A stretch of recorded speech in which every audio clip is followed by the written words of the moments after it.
you're here at The Voice Teens Digi TV. Kasama pa rin ako, Lorraine Galvez, at ang nag-iisang Jeremy G. Siyempre, may kasama tayo. Yes, Hello, of course. our team. Hi po. Bailey. Hi po. Hello. Kamusta ka? Okay lang po kasi nakaraos na. Nakaraos na!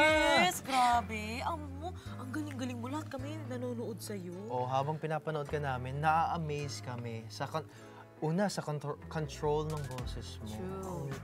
Grabe. Grabe talaga. Na-amaze kami dito. Oo, at saka, alam mo ba, na naabutan kita nung nag-auditions ka sa nag-audition ka sa ABS mismo. Ang galing-galing mo noon. Doon pa lang narinig na kita. Tapos ngayon, narinig Hindi kita po. ulit. Grabe, ang Thank you galing po. mo. Diba? At Faylene, alam mo, ako, nung nakita ko yung reaction mo, nung sinabi ni Ate Bianca sa'yo na lahat sila umikot, ako yung natutuwa. Ikaw, anong nararamdaman mo nung narinig mo si Ate B, sinabi na lahat umikot? Hindi ko po kasi inakala kasi syempre po hindi ko po nakikita kung ano yung mga nangyayari. Tapos nung nalaman ko po, sobrang saya ko po na naiiyak ako pero pinipigilan ko lang po talaga yung sarili kong umiyak. Sobrang saya ko po kasi since The Voice Kids pa lang po, pangarap ko na po ito.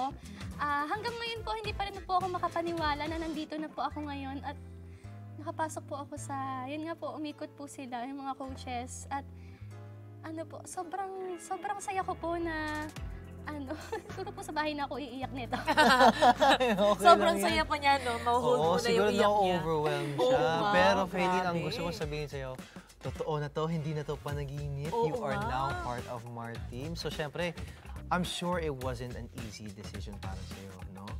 So I wanted to ask you, ba't mo pinili si Coach Martin para maging coach mo? Actually po, matagal ko na din po talaga kasi siyang naririnig. Since po nung bata ako, palagi ko pong naririnig yung mga song niya and sobrang nagagandahan po ako sa mga song po na kinakanta niya. At idol ko din po talaga si Coach Martin. Palagi ko po siyang napapanood sa ASAP, sa yung mga song po niya, pinapakinggan ko po. Isa po sa pinaka-favorite song niya na kinakanta ko po, Ikaw ang Aking Pangarap. Ay, perfect. Classic.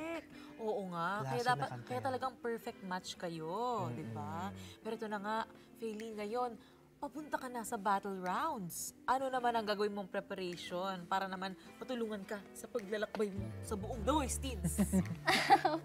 Siyempre po, rest din ng kahit konti. Tapos practice po ng practice and i-train ko din po yung sarili ko na mas mag-improve pa po and malaman ko po kung ano pa po ba yung mga dapat kong i-improve bilang isang singer. Kasi bilang isang singer po, kailangan talaga alam mo kung saan ka nagkakamali or alam mo kung saan ka tama. Kasi Tama. ako po kasi bilang isang singer, pag nagpa-practice po ako, ang ginagawa ko po, pag saan po ako nagkakamali, yun po talagang hindi ko titipigilan. Ginagawa ko po siya ng paraan para mas ma-improve ko and pag may pagkakamali po ako nagagawa sa song, inaamin ko po talaga na ako po yung mali. Ayun po. Wow, ang galing, di ba? Kasi hindi lahat ng singers, di ba, inaako yung pagkakamali nila. Totoo. At gusto pa ni Faylene na, Mas malaman pa po kung ano pa po yung dapat i-improve. oh, perfect, di ba? Madaling turuan to. Oh, siguro. we live for criticisms. Ganon. Perfect. At syempre, ano pa bang mga gusto mong matutunan kay Coach Martin? Tulad po gusto ko din po kasing malaman yung mga pinagdaanan po niya noon. Nung po nagsistart pa lang po siya na sa industry and yung nag-start pa lang po siyang kumanta. And gusto ko pong matutunan yung mga iba't ibang technique po na ginagamit niya sa pagkanta. Ayan po. Naku, I'm Kasi sure. ako po ay isang balladeer din talaga. Kaya perfect match ka din Oo sila. nga. No? Opo. Faylene, I'm sure hindi lang kami ang na-amaze sa performance mo. Ang daming din nanonood sa line auditions mo.